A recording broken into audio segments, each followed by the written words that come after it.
In case those first three don't solve your issues, let's move on to number 7. Verticut and vary the mowing pattern. Many grasses like Bermuda grass and creeping bent grass grow both vertically as leaf growth and horizontally from rhizomes and stolons. Bermuda grass is a stoloniferous species, kind of sends runners out across the top of the surface. That contributes to the thatch layer. As you get more and more thatch, the surface becomes less forgiving for a cutting unit.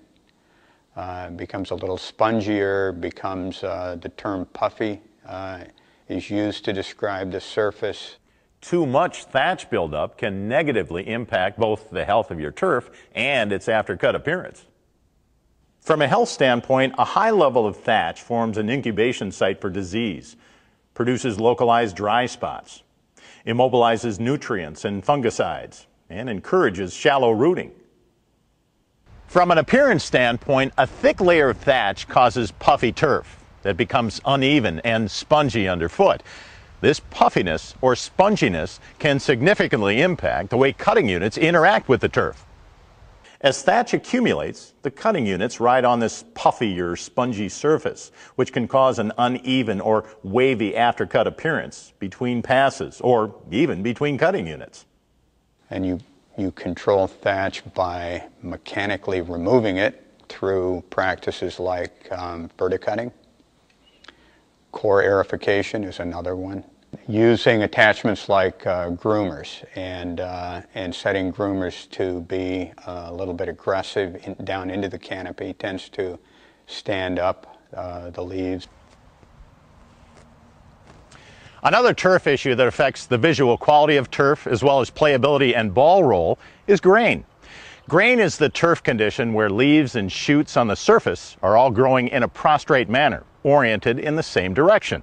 The primary cause of grain is mowing pattern, although other factors such as surface water flow can also influence grain.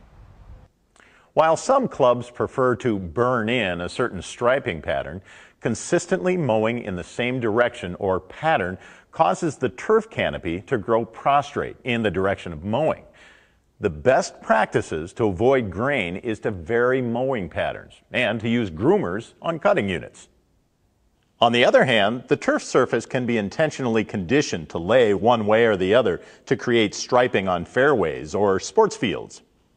Mowing patterns or simply the fact that cutting units have rollers changes the orientation of turf leaves, causing light to reflect off the surface in different ways.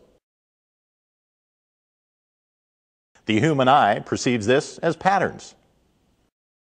Changing mowing patterns frequently, verticutting, and using groomers will control grain, giving the surface a more uniform appearance.